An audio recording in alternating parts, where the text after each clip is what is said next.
ao aprisco da verdade e da vida, Paulo e João nos revelaram o Cristo divino, Filho do Deus vivo, na sua sublimada missão universalista, a redimir o mundo. Nestório obtemperava outro, pouco zeloso da paz interior pela meditação e pelo estudo, que será de mim, vitimado pelas intrigas e calúnias dos vizinhos.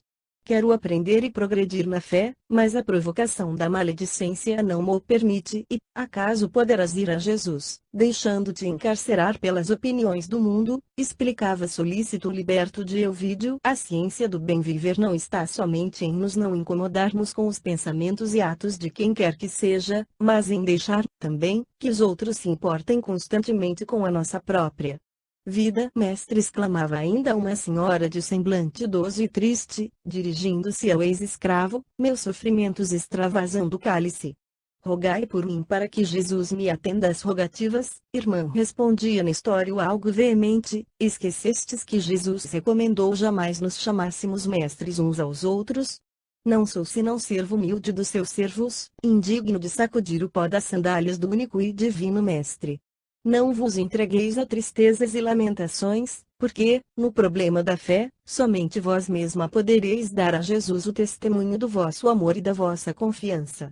Ao demais, importa lembrar que a terra não é o paraíso, atentos à recomendação do Messias de que, para atingir a ventura celestial, é preciso tomar com humildade a nossa cruz, e segui-lo. Nesse instante, rompendo a multidão de crentes em redor, Nestório reconheceu Célia e Túlia, que se acercavam atenciosamente. O liberto saudou-as tomado de surpresa, enquanto a jovem lhe dirigia palavras de júbilo e simpatia. Nestório, exclamou Célia, radiante, porque nunca me falaste das tuas convicções, da tua fé, filha? Nada obstante o meu fervor cristão, não podia menosprezar os princípios da família que me concedeu a liberdade. Ambos estavam alegres e felizes, experimentando o contentamento da mútua comunhão na mesma fé, quando uma surpresa maior lhes abalou o espírito. Enquanto a maioria dos companheiros se punha a caminho, de regresso à cidade, pois que a madrugada se avizinhava, destacou-se de todos os grupos um jovem forte e simpático, que se aproximou da tribuna com os olhos fulgurantes de ansiedade e alegria. Acercou-se de Nestório e de Célia, com os braços estendidos, ao mesmo tempo que o liberto ia. 50 anos depois. Emanuel. Jovem Patrícia, exclamavam, com a mesma voz, tocada de emoção e profundo júbilo, Ciro. Ciro, meu pai. Célia. E o mancebo quase os reuniu no mesmo amplexo de amor e felicidade. Túlia Sevina contemplava a cena comovedora, com o coração em sobressalto. Alba Lucínia já lhe falara do drama íntimo da filha e a mulher de Máximo custava conformar-se com a circunstância de haver conduzido a jovem àquele encontro de consequências imprevisíveis. A ausência de Policarpo, que a inibia de solicitar a prece pela aventura doméstica da amiga, segundo a sua fé, o fato de se haverem avistado com Nestório, quando preferia o segredo de sua presença ali e o encontro inesperado de Ciro, eram acontecimentos que a contrariavam profundamente, mas Célia, radiante, sem poder traduzir o seu júbilo com o saber que Nestório era pai do seu noivo espiritual, apresentou-lhe o jovem que a Patrícia foi obrigada a saudar atenciosamente, em virtude das circunstâncias. O ex-cativo abraçava o filho com os olhos úmidos de pranto, enviando a Jesus o seu íntimo reconhecimento e manifestando a sua real surpresa ao saber que o filho era também um liberto de Elvídio Lucius, aumentando, assim, o seu reconhecimento pelos seus libertadores. E, enquanto todos se retiravam, o grupo palestrava com crescente interesse. A uma pergunta de Célia, o jovem explicou que no porto de Cesareia fora entregue ao comandante Quinto Vetus, que, amigo pessoal de Elvídio, fizera absoluta questão de lhe conservar a liberdade, conduzindo-o às costas da Campânia, com excepcional gentileza. Dali, uma embarcação o trouxera até Ostia, entre o pessoal da equipagem, deliberando ele então permanecer em Roma, na vaga esperança de obter notícias do pai ou daquela que lhe enchia o coração de lembranças carinhosas e perenes. Célia sorria, satisfeita, sentindo-se, naquele cemitério ermo e triste, a mais ditosa das criaturas. O luar, porém, já havia desaparecido. Apenas as estrelas, no manto escuro do firmamento, brilhavam com cintilações mais intensas, preludiando o albar da aurora. Túlia Sevina lembrou, então, a conveniência de regressar enquanto antes. Nestório sentia-se possuído do imenso desejo de ouvir o filho a respeito de todos os fatos do passado, de modo a conhecer os mais íntimos pormenores da sua separação dolorosa e longa, mas, observando a sua intimidade com a jovem Patrícia, abstinha-se de muitas palavras, guardando atitude expectante e calma, embora adivinhasse o romance de amor daquelas duas criaturas mal saídas da adolescência. O ex-escravo mantinha sua atitude reservada e, enquanto Túlia Sevina se mostrava apreensiva, os dois jovens falavam, em todo o trajeto, de suas 50 anos depois. Emanuel. Reminiscências ou de suas esperanças em Jesus, a claridade amiga das estrelas que empalideciam no firmamento. De mistura com os regressantes, vinham, agora, campônios descuidados e felizes, que se dirigiam ao pequeno perímetro urbano nas primeiras horas da madrugada, levando os produtos do seu campo para as feiras. Todavia, no grupo das nossas personagens, ninguém observou que dois vultos a seguiam de perto com insistente atenção, embora irreconhecíveis, em razão dos capuzes que lhes cobriam o rosto. Nestório e Ciro acompanharam as duas Patrícias até as proximidades da residência de Elvídio Lucius, onde Túlia Sevina se recolheu, em identidade de circunstâncias, obedecendo ao plano pré-estabelecido, voltando pai e filho pelos mesmos caminhos, até próximo da porta salária, onde se acomodaram no apartamento do primeiro. Foi aí que Nestório, absolutamente insone, em virtude das emoções daquela noite, ouviu a narrativa do filho até o amanhecer, canacitando-se de que uma nova fase de sacrifícios lhe seria imposta pelas circunstâncias em jogo.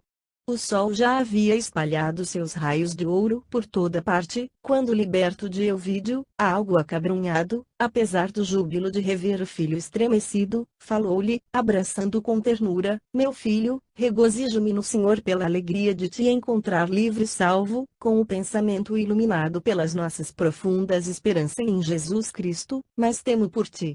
Doravante, como pai extremoso e desvelado. Acredito que, apesar da fé que me testemunhas, não soubeste dominar o coração moço idealista, no momento oportuno, pois, já que entendias a vida qual a compreendes agora, estavas apto a reconhecer a inutilidade de qualquer fantasia no que se refere às venturas transitórias do mundo. Mas, por outro lado, louvo-te a conduta honesta e me rejubilo com o teu esforço na santificação do teu afeto. Sou de opinião que seremos agora chamados aos mais penosos testemunhos de coragem moral, porquanto a família de Célia não toleraria, jamais, uma pretensão tua. Mas, descansa, filho. Precisas de energia e de repouso. Quanto a mim, o sono agora ser-me-ia impossível. Aproveitarei o tempo para ir ao velabro, onde me guiarei por tuas informações, a fim de transportar para aqui os objetos que te pertencem e, ao mesmo tempo, avisarei o censor Fábio Cornélio da impossibilidade de trabalhar hoje. E, acentuando as palavras com um sorriso de satisfação, rematava: doravante, estaremos sempre juntos para a mesma tarefa e aqui permaneceremos até quando Jesus não lo permita. Ciro, em resposta, beijou-lhe as mãos comovidamente. Antes de se dirigir ao velabro, que era um dos bairros mais pobres e mais populares de Roma, o liberto procurou a prefeitura dos pretorianos, ali se avistando com o lictor Domítio Fulvius, pessoa de confiança dos seus chefes, solicitando-lhe cientificasse o censor do seu 50 anos depois. Emanuel. Impedimento naquele dia e providenciando, em seguida, para que a mudança do filho para sua casa se efetuasse com a possível presteza. Sentia o coração apreensivo e amargurado em face dos acontecimentos e, todavia, colocava fé acima de tudo, rogando a Jesus lhe concedesse a inspiração devida, para o aclaramento de todos os problemas. Quanto a Túlia Sevina, algo desapontada, informou a amiga, pela manhã, dos fatos singulares que haviam ocorrido. Alba Lucínia ouvia, assaz surpreendida, experimentando o coração pejado de amargas expectativas. Chamou a filha ao seu gabinete de repouso, mas, notando-lhe serenidade e recebendo-lhe a promessa de guardar inteira observância às recomendações paternas, buscou tranquilizar-se a si mesma, de modo a minorar as próprias mágoas. Chegando ao seu gabinete, manhã alta, Fábio Cornélio foi procurado com insistência por Pausanias, que, ainda em Roma, guardava a chefia dos servos da casa de seu genro, e que lhe falou, depois de respeitosa reverência: ilustre censor, aqui venho obedecendo a um desígnio sagrado dos deuses, a fim de vos informar de graves acontecimentos ocorridos esta noite. Mas, como, graves acontecimentos? Perguntou o sogro de Elvídio, visivelmente impressionado. E Pausanias relatou-lhe, então, todo o ocorrido, asseverando haver seguido as duas senhoras, dado o seu zelo carinhoso por todos os assuntos atinentes ao nome e à posição de seu amo, saturando as suas afirmativas de expressões bajuladoras ou exageradas, para melhor impressionar a sua autoridade e o seu prestígio. Mas Nestório é cristão? Interrogou o censor, admirado. Custa-me acreditá-lo, senhor, pelas graças de Júpiter, estou afirmando a verdade, respondeu Pausanias com a sua atitude humilde à frente do mais poderoso. Elvídio agiu muito precipitadamente, falou o orgulhoso patrício como se estivesse falando para si mesmo, conferindo a tal homem tamanha responsabilidade em nossa esfera de trabalho. Todavia, tomarei ainda hoje todas as providências que o caso requer e agradeço os teus bons serviços. Pausanias retirou-se, enquanto Fábio Cornélio, que também não ignorava o romance de Ciro e da neta, tomava-se de cólera contra os dois ex-escravos, que lhe vinham perturbar a tranquilidade doméstica. Considerando a ausência do genro que ainda se conservava em Tibur, deu todas as providências julgadas indispensáveis, sem vacilar no cumprimento de suas íntimas decisões, em relação ao assunto. Nas primeiras horas da tarde, um destacamento de pretorianos chegava à habitação coletiva, onde se alojavam pai e filho, em cumprimento das ordens emanadas da Justiça Imperial. Chamados, os dois libertos compreenderam a gravidade da situação, concluindo que alguém os houvera denunciado e traído. Abraçaram-se em prece mútua, como se desejassem renovar os protestos. 50 anos depois, Emanuel, de confiança e de fé na providência divina, prometendo-se um ao outro o máximo de coragem e resignação nos transes angustiosos que entreviam à frente. Junto dos soldados, perguntou Nestório, com serenidade, ao lictor que os chefiava: que me queres, Pompônio? Nestório retrocou o chefe do destacamento, seu conhecido pessoal e seu amigo: venho da parte do censor Fábio Cornélio, que ordenou tua prisão, bem como a de teu filho, recomendando-nos o máximo cuidado para que não fugissem. Em seguida, mostrou-lhes a ordem manuscrita, desenrolando o pergaminho, ao que o liberto retrocou: porventura chegaste a supor que te resistiríamos? Guarda a ordem e não te preocupes com a espada, pois a melhor arma não é a de quem ordena, mas de quem sabe obedecer. Isso posto, os prisioneiros se colocaram à frente dos soldados, em direção à prefeitura, onde o censor fazia questão de interrogar, a sós, o ex-auxiliar do seu cargo. Separado de Ciro, recolhido a uma antessala sob a vigilância dos pretorianos, foi Nestório conduzido a um compartimento amplo, onde, minutos após, chegava o velho romano, evidenciando no olhar a cólera dos seus brios ofendidos. Nestório exclamou rudemente: fui informado de graves ocorrências verificadas esta noite. Não posso compreender a situação sem te ouvir de perto, de maneira a inutilizares, negativamente, as denúncias trazidas à minha autoridade. Interrogai, senhor, disse o ex-cativo com respeitosa tranquilidade, e vos responderei com a sinceridade do meu caráter. És cristão? Perguntou o censor com profundo interesse. Sim, pela graça de Deus. Que absurdo! Revidou Fábio Cornélio escandalizado. E por que nos enganaste dessa forma? Consideras razoável zombar da consideração que nos é dispensada? É assim que retribuis a estima e confiança a ti dispensadas, senhor, retrocou o ex-cativo, penalizado. Sempre pautei minhas atitudes no maior respeito às posições e crenças alheias. Quanto a vos haver iludido, peço vênia para esclarecer melhor as vossas afirmativas, pois ninguém, até hoje, me exigiu, aqui, qualquer declaração concernente às minhas convicções religiosas. Fábio Cornélio compreendeu a serenidade do homem que tinha à sua frente, considerando inútil apelar para essa ou aquela circunstância, a fim de lhe arranjar uma negativa, como remédio à situação delicada entre ambos, e, mirando de alto a baixo com profunda altivez, acentuou com energia: considero as tuas afirmações afrontosas à minha autoridade, além de estar recebendo, simultaneamente, da tua parte o máximo de ingratidão para com quem te ofereceu a mão de benfeitor e amigo. 50 anos depois. Emanuel.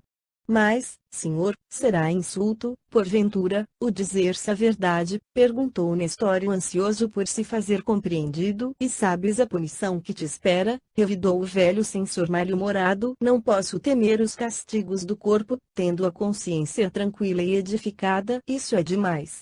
Tua palavra será sempre a de um escravo intratável e odioso. Basta. Cientificarei o vídeo do teu detestável procedimento.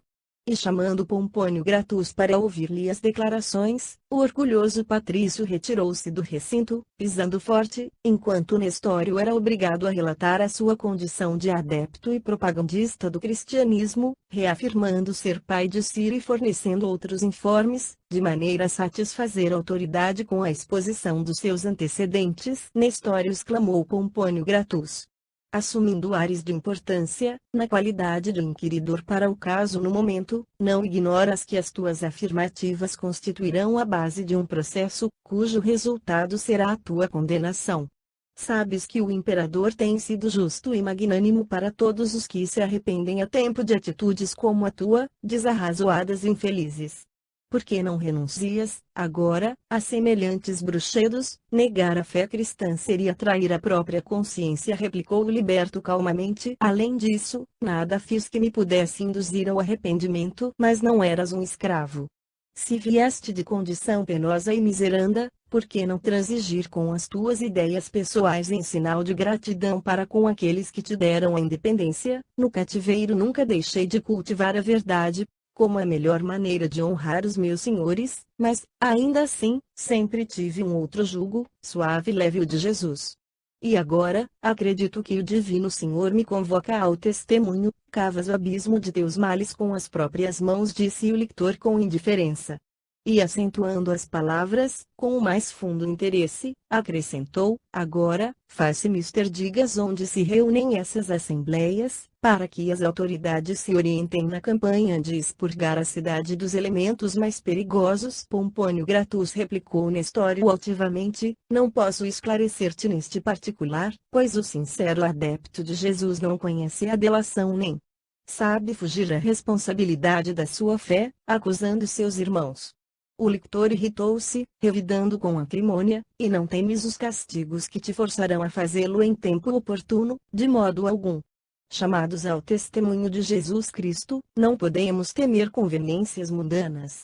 50 anos depois. Emanuel. Pompônio, contudo, esboçou um gesto expressivo, como quem se havia lembrado de uma providência nova, e acentuou: aliás, temos outros recursos para encontrar esses conspiradores idiotas. Ouviremos, ainda hoje, nesta chefia, os que prestaram as devidas informações a teu respeito. Sim, replicou o liberto sem se perturbar, esses poderão esclarecer melhor a justiça do império. Em seguida, um grupo de soldados armados a caráter saía da prefeitura, escoltando os dois acusados até a prisão mamertina, onde foram alojados num dos mais úmidos calabouços. Não bastaram somente os novos informes de Pausanias, que o lictor Pompônio Gratus, conforme autorização do censor Fábio Cornélio, fizera questão de convocar para lhe facilitar as investigações. Nesse mesmo dia um vulto penetrava na residência de Lólio Úrbico, ao cair das sombras do crepúsculo, para dar idêntica denúncia. Era Téria, que, independentemente de Pausanias, também fora às catacumbas, em descargo das suas atividades odiosas, pondo em jogo a sua habilidade e astúcia para trazer Cláudia Sabina inteirada de quanto ocorria. Assim que, antes de regressar a Tibur, após uma semana de repouso no lar, a antiga plebeia notificou a Quinto Bíbulo os ajuntamentos do cristianismo além da porta nomentana, pintando-lhe quadros terroristas, de feição a exacerbar o receio das conjuras, que caracterizava os administradores políticos da época. Numerosos destacamentos de pretorianos compareceram ao cemitério abandonado, na reunião subsequente. Centenas de prisões foram efetuadas. Os calabouços escuros do Capitólio e os cárceres do Esquilino ficaram repletos, e a circunstância mais grave é que, entre os prisioneiros, figuravam pessoas de todas as classes sociais. Irritado, o imperador mandou que se instaurassem processos individuais, a fim de apurar todas as responsabilidades isoladas, designando numerosos dignitários de corte para a devassa imprescindível. Hélio Adriano nunca procedeu como Nero, que ordenava o extermínio dos cristãos sem cogitar da culpa de cada indivíduo, de conformidade com os dispositivos legais, conforme a evolução jurídica do Estado romano, mas também não perdoou, jamais, aos adeptos do Cristo que tivessem a coragem moral de não trair a sua fé, perante a sua autoridade, ou de seus prepostos. O inquérito começou terrível e sombrio. Famílias desesperadas de dor acorriam às prisões, implorando piedade aos algozes. Quantos abjurassem da crença em Jesus, diante da imagem de Júpiter Capitolino, jurando-lhe eterna fidelidade, podiam regressar livremente ao lar, retomando os bens da liberdade e da vida. Os que se não prosternassem ante o ídolo romano, mantendo inabalável a fé cristã, podiam contar com o flagício e, quiçá, com a morte. 50 anos depois. Emanuel. Entre mais de 300 de criaturas, apenas 35 reafirmaram a sua fé em Jesus Cristo, com sinceridade e fervor irredutíveis. Para essas, as portas do cárcere se fecharam, sem piedade e sem esperança. Entre os condenados, estavam Nestório e seu filho, que, fiéis a Jesus, repousavam nos seus desígnios misericordiosos, convictos de que qualquer sacrifício, em favor da sua causa, era uma porta aberta para a luz e para a liberdade. Via visita ao carcereiro, a notícia desses acontecimentos repercutiu na residência de Elvídio Lucius, originando as mais tristes inquietações e angustiosas expectativas. Apesar da fé que lhe fortalecia o coração, a jovem Célia sentiu-se tocada de profunda amargura, e a sua única consolação era a possibilidade de ouvir o avô paterno, que, a esse tempo, já lia avidamente os evangelhos e as epístolas de Paulo, agasalhando no íntimo a mesma fé que iluminava já tantos heróis e mártires. Ambos, horas a fio, em confidências cariciosas, deixavam-se ficar no terraço palaciano do Aventino, a observar a fita extensa e clara do Tibre, ou embevecendo-se na contemplação do céu. O venerando Cneio Lucius reconfortava-lhe o espírito abatido, com a sua palavra conceituosa e experiente. Citavam agora os mesmos textos evangélicos, exteriorizando, simultaneamente, análogas impressões. Quanto a Alba Lucínia, depois de ouvir as mais enérgicas exprobrações do velho pai, concernentes às denúncias de Pausanias, sentia-se mais confortada com a certeza de que o marido regressaria breve e definitivamente ao lar, obedecendo a inesperadas ordens do governo imperial. A pobre senhora atribuía esse júbilo às preces de Túlia e da filha, agradecendo ao novo Deus, na intimidade de seu espírito, porquanto o regresso de Elvídio era um bálsamo para o seu coração atormentado. Com efeito, decorridos poucos dias, o tribuno voltava aos penates com um suspiro de satisfação e de alívio, depois de cumprir integralmente todas as obrigações que o prendiam ao recanto das predileções do César. Informado a respeito de Nestório e da sua atitude, o patrício se surpreendeu penosamente, desejando com sinceridade desviar o ex-cativo da situação delicada em que se encontrava, mas, logo que soube que era também o pai de Ciro, ressurgido em Roma para lhe agravar as preocupações morais, Elvídio Lucius fez um gesto de espanto e de incredulidade. Entretanto, ouviu, até ao fim, a narrativa do sogro, molestando-se profundamente com a conduta da esposa em permitir que a filha comparecesse a uma reunião condenável, ao seu ver. Alba Lucínia, todavia, soube acatar todas as reprimendas com a humildade necessária à harmonia doméstica e, longe de o desgostar ainda mais com qualquer lamentação, calou as próprias mágoas, ocultando-lhe o procedimento odioso de Lólio Úrbico, bem como os seus receios. 50 anos depois. Emanuel. Respeito de Cláudia Sabina, em vista das confidências de Túlia que lhe haviam ferido profundamente o coração. A nobre senhora, nas suas elevadas qualidades de devotamento ao lar e de reflexão nos problemas gerais da vida, operou verdadeiros milagres de afeto e dedicação, para que a tranquilidade espiritual voltasse ao íntimo do esposo amado.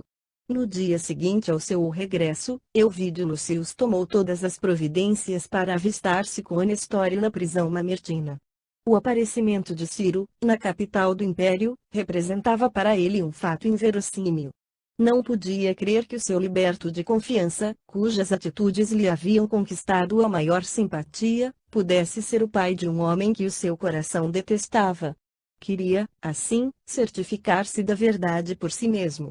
Além do mais, se os acontecimentos não fossem verdadeiros, empenharia todo o seu prestígio pessoal junto do imperador, a fim de evitar o martírio e a morte do prisioneiro.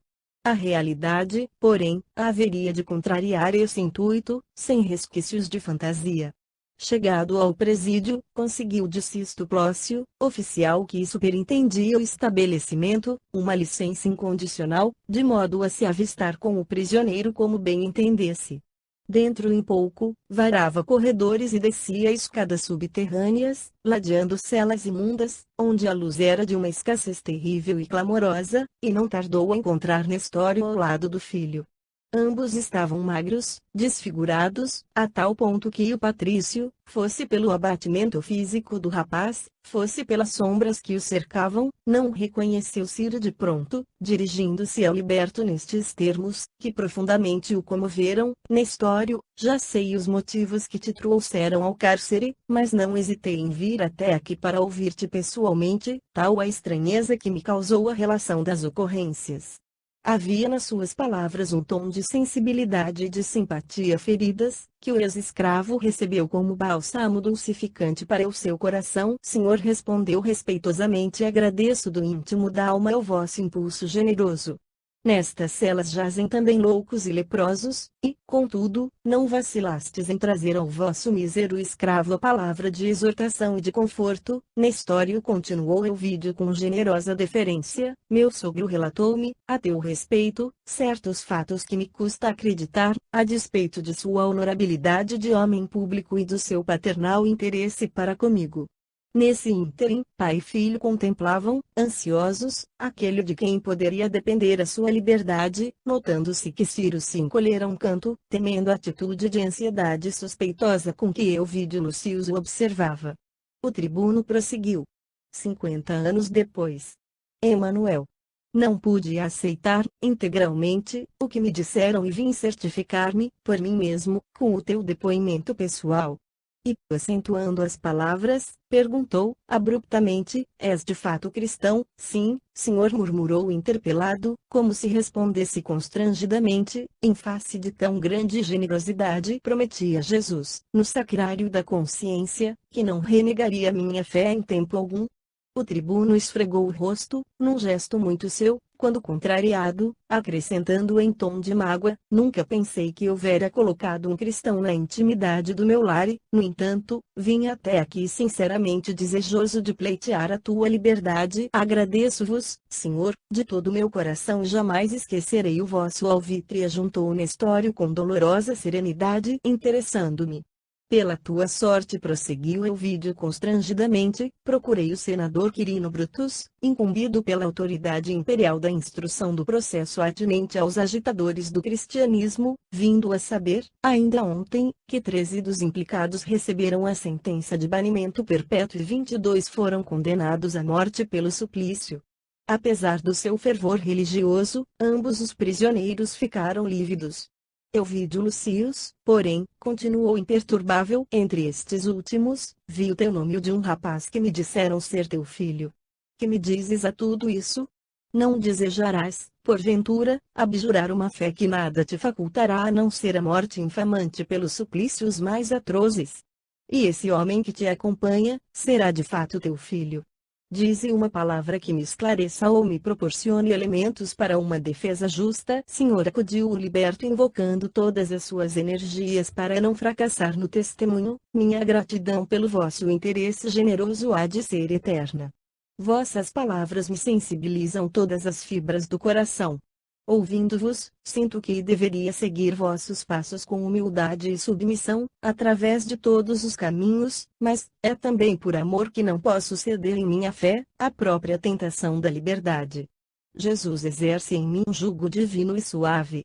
Embora vos ame, Senhor, não posso trair a Jesus nas atuais circunstâncias de minha vida.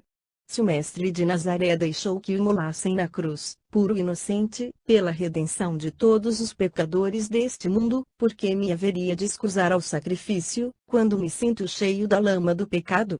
Jamais poderei, em consciência, abjurar uma fé que constituiu a luz de minha alma, por toda a vida. A morte não me atemoriza, porque, além do martírio e do sepulcro, esplende uma alvorada imortal para o nosso espírito. Ovidio Lucius ouvia, surpreso, aquela demonstração de esperança numa vida espiritual, que sua mentalidade estava longe de compreender, enquanto Nestório continuava a falar, pousando, então, no rapaz que o acompanhava, os olhos úmidos e ternos. 50 anos depois. Emanuel. Entretanto, Senhor, sou pai, como pai, sou ainda muito humano. Não vos interesseis por mim, imprestável e doente, para quem a condenação à morte pela causa de Jesus deve representar uma bênção divina. Mas, se vos for possível, salvai meu filho, de modo que ele viva para vos servir. Ciro acompanhava a atitude paterna com idêntico espírito de fervor e decisão, como que desejoso de protestar contra aquela rogativa, demonstrando também preferir o sacrifício, mas o liberto continuava entre lágrimas mal contidas, dirigindo-se ao tribuno, que o ouvia eminentemente impressionado: agora, Senhor, sei de todo o pretérito amargurado e doloroso e lamento o proceder de meu filho na vossa casa de Antipatris. Mas peço-vos perdão para as inquietudes da sua mocidade. Meu pobre Ciro obedeceu à impulsividade do coração, sem dar ouvidos ao raciocínio, com que se deveria aconselhar, mas, na amargura destas masmorras sombrias, deu-me a sua palavra de que, se volver à liberdade, nunca mais erguerá os olhos para a criança adorável, que é um arcanjo do céu no âmbito do vosso lar. Se assim o exigirdes, Senhor, Ciro poderá sair de Roma para sempre, de maneira a nunca mais vos perturbar a felicidade doméstica. Ovidio Lucius, porém, fechara o semblante, em atitude de quem tomara a implacável decisão. Da generosidade mais pura, passara a negativa mais violenta, dada a presença do seu ex-cativo de Antipatris, a quem os seus princípios não poderiam tolerar. Nunca, Nestório exclamou em tom quase rude, sábios da simpatia que sempre me inspiraste, mas, se nunca te supus cristão e conspirador, muito menos chegaria a pensar que pudesses ter engendrado um homem como esse. Como vês, não posso intervir a favor de ambos. Certas árvores morrem, às vezes, pelo apodrecimento dos galhos. Vim aqui para socorrer-te, mas encontrei uma realidade intolerável para o meu espírito. Distarte, preferirei esquecê-los. Antes de tudo, Senhor, murmurou ainda o liberto, como se desejasse reter a sua amizade, pedindo-lhe perdão, para morrer com a certeza de que o tribuno lhe havia reconhecido sincero agradecimento. Ovidio Lucius, contudo, lançando a ambos um olhar contrafeito, ajustava a toga para retirar-se quanto antes, exclamando impulsivamente: é impossível. Dito isso, deu costas aos prisioneiros e, chamando os 2 guardas que o acompanhavam, retirou-se apressado, enquanto os 2 condenados alongavam o olhar para fixar-lhe o porte firme e austero, e aguçavam o ouvido para escutar os seus derradeiros passos nas lajes da prisão, como se percebessem, pela última vez, a esperança que os poderia reconduzir à liberdade. Nestório sentia-se sufocado, mas a nuvem de suas lágrimas, como que se rompera para atenuar-lhe as amarguras, enquanto Ciro se lhe lançava aos pés, beijando-lhe as mãos, a murmurar. 50 anos depois. Emanuel. Meu pai, meu pai. Ambos desejavam retornar ao sol claro da vida, sentir as emoções da natureza, mas o ambiente abafado do cárcere asfixiava. Todavia, na tarde imediata, Cisto Plócio, recebendo as ordenações da Justiça Imperial, separava os 13 prisioneiros destinados ao exílio perpétuo, reunindo os demais numa cela menos triste e largamente espaçosa. Os 2 libertos foram retirados do cubículo em que se encontravam, transportados para junto dos demais condenados. A nova cela também demorava na parte subterrânea, mas, de um dos seus lados, podia ver-se o céu através de reforçadas grades. De cera ao crepúsculo, entornando sobre a cidade as suas tintas maravilhosas, mas todos aqueles corações atormentados contemplaram o casario e o horizonte, tomados de infinita alegria. Ao longe, no firmamento, acendiam-se, na tela muito azul, as primeiras estrelas. Policarpo, o venerável pregador da Porta Nomentana, transportado do Esquilino para o Capitólio, a fim de reunir-se aos companheiros, traçou no ar uma cruz com a mão calosa e encarquilhada. Então, todos os irmãos de fé, em cujo número se contavam algumas mulheres, se prosternaram e, contemplando o céu romano, formoso e constelado, começaram a cantar hinos de devoção e de alegria. Esperanças versificadas, que deviam subir a Jesus, traduzindo o amor e a confiança daqueles corações resignados, que viviam embevecidos nas suaves promessas do seu reino. Aos poucos, as vozes se elevavam, harmoniosas e argentinas, nas estrofes de hosana e de esperança. Seres espirituais, imperceptíveis, ajoelhavam-se junto dos condenados, a cujos ouvidos chegavam os ecos suaves das cítaras do invisível. Então, alguns pretorianos que lhes montavam guarda, escutando-lhes os cânticos de fé, compararam a voz daqueles corações angustiados a soluços de roxinóis apunhalados em pleno luar, na vastidão do espaço.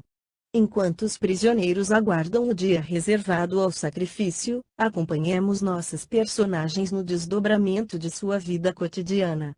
Depois de uma visita a Tibur, Hélio Adriano certificou-se do valioso concurso de Elvídio Lucius às suas caprichosas edificações, convidando-o a visitá-lo com a família, a fim de lhe testemunhar o seu reconhecimento.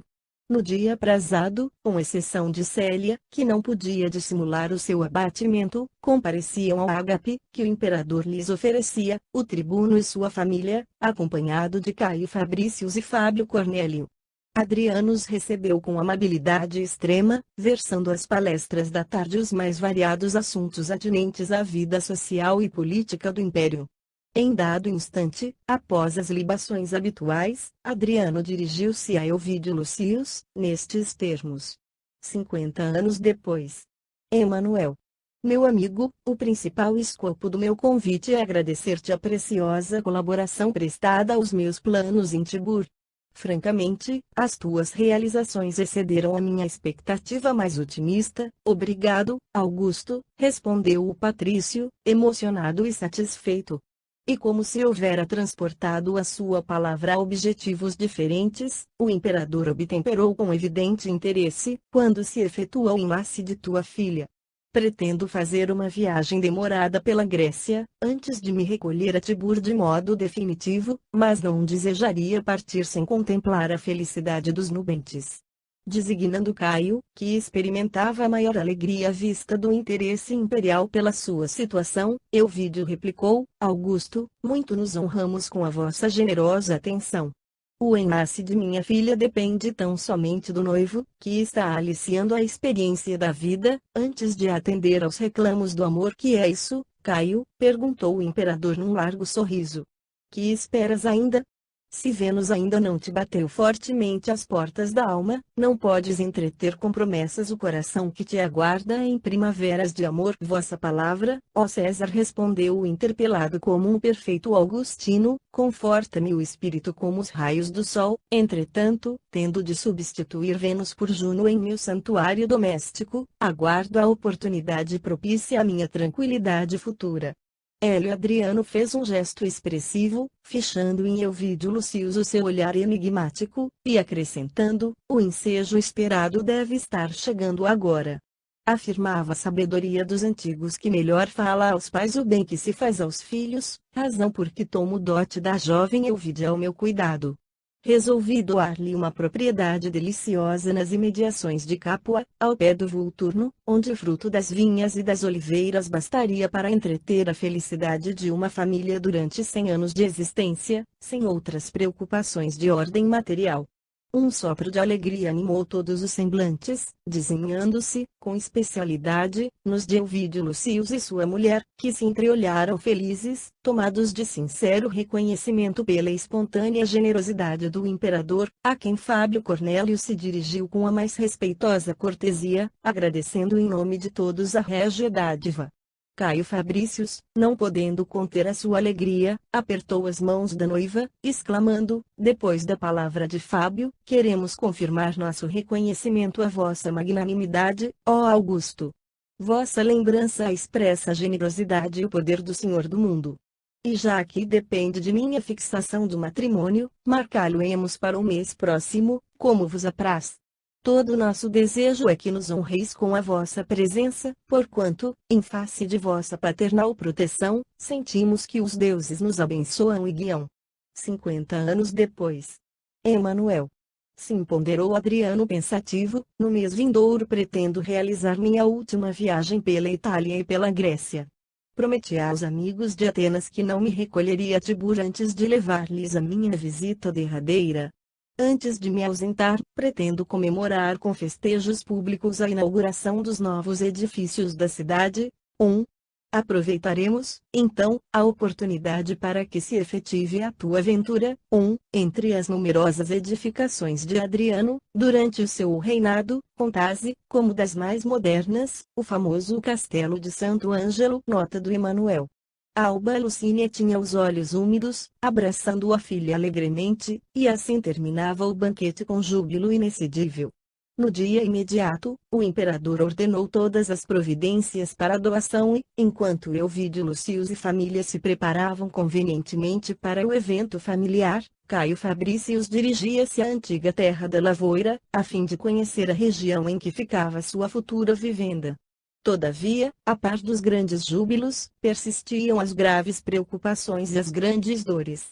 Elvídio e sua mulher não podiam forrar-se à contrariedade que os martirizava intimamente, ao verem que Célia definhava, apesar dos esforços que ela mesma fazia, mercê das energias poderosas da sua fé, a fim de não amargurar o coração dos genitores.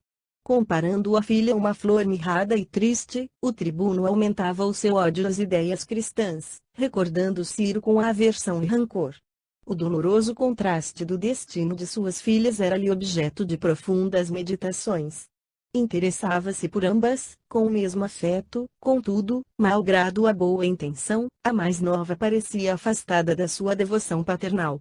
Não sabia frequentar os ambientes sociais, nem se integrava convenientemente no ritmo doméstico, como fora de desejar. Seus olhos jamais haviam manifestado qualquer interesse pelas fantasias da juventude, mergulhados em cismas constantes, pareciam fixar-se noutros rumos, que o seu espírito paternal jamais pudera definir com acerto. Ao seu conceito, ela era vítima de umas tantas fraquezas que, no seu zelo, atribuía à influência dos princípios cristãos, no convívio dos escravos, lá na Palestina. Ainda bem que Elvídio seria ditosa isso, de algum modo, o consolava. Quanto a Célia, ele e a esposa mais tarde levá-la-iam a terras estranhas, onde a sua sensibilidade doentia pudesse modificar-se a contento. Enquanto o tribuno desenvolvia todos os esforços por dissimular tais conjecturas, multiplicavam-se no lar os júbilos festivos. Mas, ao passo que aumentavam as esperanças e as alegrias familiares, Célia verificava que os seus padecimentos morais lhe superavam as próprias forças. A notícia da condenação de Ciro, como conspirador, acabrunhava-lhe profundamente o coração. Além disso, bastaria uma palavra só, 50 anos depois. Emanuel. Imperador, para que os terríveis suplícios se consumassem. Aquelas perspectivas angustiosas lhe anulavam todas as esperanças. Ao seu lado, o enxoval da irmãzinha cobria-se de pérolas e de flores. Por si, não lhe invejava a aventura, mas desejava conservar a vida do eleito do seu destino. Orava sempre, mas as suas preces estavam eivadas das angústias terrenas, sem a leveza suave de outros tempos, que as fazia ascenderem ao céu. Agora, as vibrações espirituais mesclavam-se de ansiedades amargas e dolorosas. Desejava ver Ciro, ouvir-lhe a palavra, saber da sua boca que o seu coração continuava forte e resignado diante da morte, a fim de que a sua alma aurisse ânimo na coragem dele, mas não podia pensar nisso. Os pais não lhe o consentiriam nunca. Tão penosas reflexões foram-lhe invadindo o cérebro, enfraquecendo-o. Em poucos dias, o organismo não se mantinha de pé. Todavia, Alba Lucínia, com o bom senso que lhe caracterizava as iniciativas, lembrou a conveniência de transportá-la para o Aventino, onde se trataria convenientemente junto do velho avô e de Márcia, que adoravam. Aceito o alvitre, Cneio Lucius veio buscá-la pessoalmente, com paternal solicitude. Em sua casa a jovem melhorara do estado febril que tanto a debilitava, mas o singular abatimento moral zombava de todos os cuidados do venerável ancião, que inventava mil modos de restabelecer a alegria da netinha adorável. Certo dia, pondo em jogo os seus processos psicológicos cheios de ternura, acercou-se da neta, exclamando com profunda bondade: Célia, minha querida, pesa-me o coração ver-te assim abatida e doente, apesar de todos os esforços do nosso amor desvelado. E como lhe visse as lágrimas brilhando à flor dos olhos, continuou carinhoso: também eu, minha filha, no imo da consciência, sou hoje um adepto do cristianismo, com todo o fervor do meu espírito. Conheço a essência dos evangelhos, levado pelas afetuosas sugestões da tua alma cândida e generosa. Para mim, não valem mais, agora, os sacrifícios aos nossos velhos deuses, silenciosos e frios, mas tão somente as ofertas do nosso próprio coração àquele que vela por nossos destinos, do seu trono das alturas. Mas ouve, filhinha, não sabes que Jesus não quer a morte do pecador? Não lhe conheces o ensinamento, cheio de vida e de alegria? E como se adivinhasse as mágoas que laceravam aquele coração afetuoso e crente, tinha também os olhos úmidos. A neta recebeu-lhe as palavras como se fossem um bálsamo suave, respondendo: sim, compreendo tudo isso e rogo a Jesus me conceda forças, a fim de encontrar nos seus exemplos a razão da minha própria vida.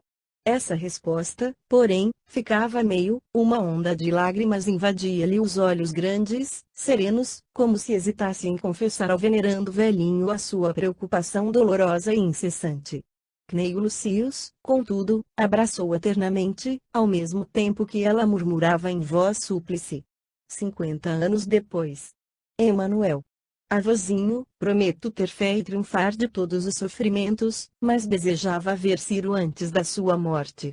O respeitável ancião compreendeu quão difícil seria satisfazer tal desejo, mas respondeu sem pestanejar: vê-lo-ás comigo, amanhã pela manhã. Falarei a teus pais, ainda hoje, a esse respeito. A jovem lançou-lhe um olhar jubiloso e profundo, no qual se podia ler a mais terna de todas as alegrias, misto de amor e gratidão. À tarde, uma liteira saía do Aventino, conduzindo o venerável Patrício à casa do filho, que, ao lado da esposa, lhe recebeu a rogativa com o mais fundo constrangimento a lhe transparecer no rosto. Alba Lucínia, na sua sensibilidade de mulher, compreendeu de pronto que a concessão aos desejos da filha era justa, convindo atender àquela súplica ansiosa. O tribuno, porém, relutava consigo mesmo e, se não opunha uma negativa formal, era tão somente em atenção ao interventor, que, em lhe ser pai, era também seu mestre e o melhor amigo de toda a vida. Mas, meu pai obtemperou depois de longa meditação: esse pedido articulado pela sua boca me surpreende profundamente. Tal medida, posta em prática, atrairá sobre nossa casa numerosos comentários e suspeitas. Que diriam os administradores do cárcere se vissem minha filha interessar-se por um condenado? Filho, replicou Cneio Lucius imperturbável, compreendo e justifico os teus escrúpulos, mas precisamos considerar que Célia pode piorar, fatalmente, se lhe recusarmos a satisfação desse desejo. Além disso, sou eu próprio que me proponho acompanhá-la. Quanto à nossa entrada na prisão, livre da curiosidade maledicente, já pensei no melhor meio de consegui-la. Levarei minha neta na qualidade de pupila da minha casa, como se fora filha de um sentenciado, pois bem sabemos que os prisioneiros não vão morrer como cristãos, mas como conspiradores e revolucionários. Com as prerrogativas de que disponho, penetrarei no cárcere em sua companhia, sem a presença importuna dos funcionários ou dos pretorianos, de modo que somente eu presenciarei o que venha a ocorrer entre ambos. Elvídio ouvia-o, silencioso. Mas o venerável patrício, sem desistir dos seus propósitos, tomou-lhe as mãos entre as suas, murmurando humildemente: concorda. Não negues à tua filha, enferma, a satisfação de um desejo tão justo. Além disso, filho, recorda-te que se trata de um simples encontro pela última vez. Ao espírito do tribuno repugnava a ideia de que a filha fosse visitar o servo odiado, com o seu consentimento, mas havia tamanha ternura nas palavras paternas que o seu coração cedeu de chofre àquela atitude de carinho e de humildade. Fichando o generoso velhinho, como se estivesse anuindo tão só por consideração a ele, seu pai e maior amigo, murmurou um tanto contrafeito. 50 anos depois. Emanuel. Pois bem, meu pai, que se faça a sua vontade. Deixo a seu critério a solução do caso. E dando a entender que o assunto lhe desagradava, falou de outras coisas, levando o ancião para o interior, onde se intensificavam os preparativos para os esponsais de Elvídia. Cneio Lucius, que entendia a alma do filho desde pequeno, gabou-lhe todos os empreendimentos com bom humor e alegria, opinando com otimismo sobre todos os seus feitos e regozijando-se, simultaneamente, com as suas iniciativas, a evidenciar no semblante uma satisfação espontânea e sincera, como se nenhuma preocupação lhe povoasse a mente. Nas primeiras horas do dia imediato, a liteira do venerável patrício estacionava junto à prisão mamertina, enquanto ele e a neta, que se disfarçara em trajes muito simples, dentro de um largo peplo que lhe dissimulava os próprios traços fisionômicos, entravam no tenebroso edifício, salientando-se que Sisto Plócio, previamente avisado, vinha receber Cneio Lucius e aquela que ele apresentava como filha adotiva de sua casa, facultando-lhes a máxima liberdade para tratar com os prisioneiros. Na cela espaçosa onde se aglomeravam os 22 sentenciados, penetravam os primeiros clarões do sol como se fossem uma bênção. Nestório e Ciro, reunidos aos demais, estavam profundamente desfigurados. A alimentação deficiente, as perspectivas angustiosas, os castigos aplicados no cárcere, tudo se conjugava para lhes abater as forças físicas. Todavia, nos olhos serenos de todos os condenados havia um clarão sublimado e ardente, exteriorizando energias misteriosas. Viviam da fé e pela fé, colocando todas as esperanças naquele reino divino que Jesus lhes prometera em cada ensinamento. Volúzio e Lépido, dois pretorianos de plena confiança dos administradores do presídio, conduziram os visitantes ao apartamento dos condenados. Um grito de júbilo escapou-se do peito de Ciro ao avistar a figura de Célia, que caminhava para ele com um sorriso carinhoso, embora amargo. Nestório não sabia expressar o reconhecimento que lhe inundava a alma, pois que, embora não se revelasse um companheiro de convicção, Cneio lhes estendia os braços generosos. A princípio, a emoção e a alegria emudeceu uns e outros, mas a jovem Patrícia, num impulso natural e muito feminino, observando a penosa situação do bem-amado de sua alma, desatara em pranto convulsivo, enquanto o velho avô murmurava com benevolência e carinho: chora, filha, as lágrimas fazem-te bem ao coração. E, bondosamente, como se deferisse ao moço liberto a tarefa de consolá-la, afastou-se com Nestório para outro ângulo da cela, apresentando-lhe os cativos demais condenados. Quase a sós, os dois jovens podiam trocar as suas impressões derradeiras. 50 anos depois. Emanuel. Célia, como te entregas ao sofrimento desse modo? Perguntou o mancebo invocando todas as suas forças para revelar coragem e serenidade. Não será melhor morrer pelo Mestre, a quem tanto amamos? Estou muito reconhecido a Jesus, ao receber tua visita nesta cela erma e triste. Desde que fui preso, tenho suplicado fervorosamente a sua misericórdia não me permitisse morrer sem consolar-te. Ainda esta noite, querida, sonhei que havia chegado ao reino do Senhor, aí vendo muitas luzes e muitas flores. Chegando aos pórticos desses paraísos indefiníveis, lembrei-me do teu coração e senti uma saudade profunda. Queria encontrar-te para penetrar no céu, contigo. Sem a tua companhia, as moradas de luz me pareceram menos belas, mas um ser divino, desses a quem deveremos chamar anjos de Deus, acercou-se, esclarecendo-me com estas palavras: Ciro, breve baterás a estas portas, livre de qualquer laço dos que ainda te prendem ao corpo perecível. Manifesta a tua gratidão a esse Pai de misericórdia que te concede tantas graças, mas não penses em repouso quando as lutas apenas começam. Terás de ressarcir, ainda, muitos séculos de erro e treva, de ingratidão e impenitência. Reconforta o espírito abatido, na contemplação dos planos sublimados da criação, para que possas amar a terra com as suas experiências mais penosas, que valem também por divino aprendizado, na escola do amor de Deus. Então, querida, pedi àquela entidade pura e carinhosa que, depois da morte, me auxiliasse a renascer junto de ti, fosse com a responsabilidade das riquezas terrestres, ou na condição da maior miséria. E sei que Jesus, tão poderoso e tão bom, há de conceder-me essa graça. Não chores mais.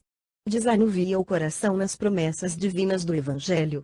Suponhamos que vou fazer uma longa viagem, imposta pelas circunstâncias, mas, se Deus permitir, estarei de volta ao mundo, no dia imediato, a fim de nos encontrarmos novamente. Como será esse reencontro? Não importa sabê-lo, porque, de qualquer forma, sempre nos amamos pelo Espírito, dentro de nossas realidades imortais. Promete-me que serás alegre e forte, esperando a minha volta. Não permitas que energias destruidoras te maculem o coração. E presumindo que a jovem pudesse, mais tarde, enfarar-se do próprio destino, acentuou: confio no teu valor, espero que jamais estranhes a posição social que o Senhor te haja concedido. Nas horas angustiadas da vida, recorda-te que, depois do amor de Deus, deveremos honrar pai e mãe acima de todas as coisas, sacrificando-nos por eles com a melhor das nossas energias. Ela deixara de chorar, mas uma névoa de tristeza lhe invadira os olhos desencantados. Contemplavam-o à sua frente, com uma ternura que o coração não saberia jamais definir. Noivo ou irmão? Por vezes, sentia no íntimo que ele deveria também ser filho. As almas gêmeas amam-se em curso de eternidade, confundindo-se na alternativa contingente dos zelos do espírito, aspiram a uma felicidade pura e imortal e só vivem felizes quando integradas na união eterna e indissolúvel. 50 anos depois. Emanuel. Na fortaleza moral que lhe ocultava as mais dolorosas emoções, o mancebo continuava: dize-me, Célia, que amarás sempre a vida, que terás muita fé e me esperarás, cheia de confiança. Quero enfrentar o sacrifício com a certeza de que prosseguirás, como sempre, forte na luta e conformada com os desígnios do Criador. Sim, murmurou ela com uma cintilação de fé a lhe brilhar nos olhos, por ti, nunca odiarei a vida. Através da minha confiança nas promessas do Cristo, rejubilarei quando chegares, tornarei a sentir a branda carícia da tua presença carinhosa, pois meu coração identificará o teu entre mil criaturas, porque te tenho amado como Jesus nos ensinou, com dedicação celestial. Assim, querida, murmurou o jovem confortado, foi sempre assim que idealizei o teu coração humilde e generoso, Ciro. Disse a donzela candidamente: rogo a Jesus que nos conserve a fé nas angústias desta hora. Esperarei a tua volta, cheia de confiança em ti, sabendo que me quiseste sempre, tal como te amei. Depois de uma pausa, olhos umedecidos, continuou emocionada: sabes, lembro-me agora de nossa excursão ao lago de Antipatris. Recordas-te? Eu estava surpresa por te ver, quando a onda me colheu, impelida pelo vento. Hoje, pergunto se não seria melhor ter morrido. Aprenderia a amar a Jesus, fora de um mundo como este, e haveria de esperar-te na outra vida com o meu amor grande e santo. Ainda sinto a emoção do minuto em que me salvaste, trazendo-me à tona, é verdade, atalhou o rapaz, fazendo o possível por não trair a emoção daquelas reminiscências, mas, recordando tudo isso, não somos levados a crer que Jesus desejava, como ainda deseja, a tua vida. Não fui eu quem te salvou, mas o Mestre Divino, que te queria na terra. Sim, obtemperou comovida, continuarei implorando a Jesus que te permita voltar, conforme prometes. O mundo, Ziro, é sempre um lago revolvido pelo vento das paixões e, no fundo das águas, há sempre vasa que sufoca as mais nobres aspirações do espírito. Que Jesus não me falte com a tua companhia no futuro, pois quero viver para servi-lo na claridade de tua memória, que honrarei em toda a vida. Célia, não duvides do Senhor nem descreias da minha volta. Pensarei sempre em ti, como nunca te esqueço. E para dissipar as amargas expectativas do momento, voltou-se para trás, revolvendo um colchão imundo, ali colocado à guisa de cama, de lá retirando um pedaço de pergaminho que ofereceu à jovem, acrescentando: ainda anteontem escrevemos aqui um hino para glorificar o Mestre no dia do sacrifício. Lembrei que deveria sugerir aquela música que te ensinei, sob os cedros de tua casa, sendo aceita a minha ideia. Desde esse instante, querida, minha grande preocupação foi conseguir os recursos precisos para deixar-te uma cópia, pois tinha convicção de que Jesus me concederia a dita de rever-te. 50 anos depois. Emanuel. Há aqui um pretoriano chamado Volúzio, bastante simpático ao cristianismo, que me facultou os elementos precisos para a grafia destes versos. Entregando-lhe o fragmento de pergaminho, acentuava: guarda este hino que constitui a minha lembrança antes da partida. Todos nós colaboramos na formação do poema, mas, lembrando-me da nossa eterna afeição,